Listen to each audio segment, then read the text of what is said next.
হত্যা করে দিয়ে তাদেরকে 70 জনকে হত্যা করে দিয়েছিল এবং 70 জনকে বন্দী করে নিয়ে এসেছিল মুসলমানেরা।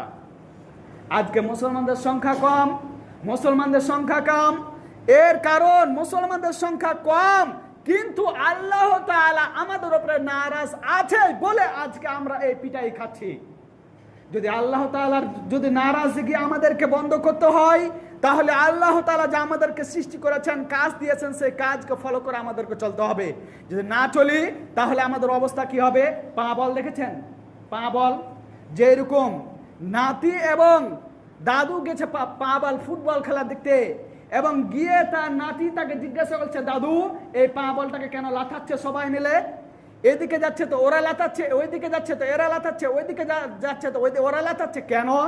তখন সে তার দাদু বলছে, ভাই এই পা বলটাকে লাথাচ্ছে তার কারণ হচ্ছে এটাই যে তার ভিতরে কিছু নেই, শুধু হাওয়া ভরা আছে। তার ভিতরে শুধু হাওয়া ভরা আছে, এর জন্য সে লাত খাচ্ছে। ওর পরিবর্তে যদি আমি একটি লোহার বল কিংবা পাথরের বল যদি রেখে দিই, তাহলে কেউ তাকে পা দিয়ে আঘাত করবে না। আঘাত করার আগে সে ভাববে যদি আমি এই জায়গায় মারি তাহলে আমার পায়ে আঘাত লাগবে। কিন্তু সেই ফুটবলের মতো, সেই পা বলের মতো আমাদের আজকে অন্তর হয়ে গিয়েছে।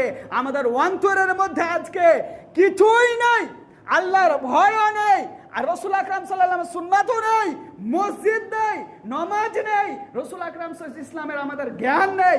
জ্ঞান থাকা সত্ত্বেও আমরা আমল করি না। অর্থাৎ এক কথা হচ্ছে, পা বলার মতো আমাদের অন্তর যখন এতগুলো অন্তর যখন গভীরের অন্তর যখন কি হয়েছে ফোক্কা হয়ে, যেরকম পা বলের ভিতর হাওয়া ভরা রয়েছে, সেইরকম আমাদের অন্তরের মধ্যে আজকে হাওয়া ভরার কারণে আমরা আজকে বিভিন্ন জায়গায় পিটাই খাচ্ছি। যদি আমাদের অন্তর যদি লোহার মতো কিংবা পাথরের মতো শক্ত হয়ে থাকতো, তাহলে আমাদেরকে কেউ এই পৃথিবীর বুকে কেউ অপমান করতে পারতো না, কেউ অপমান করতে পারতো না।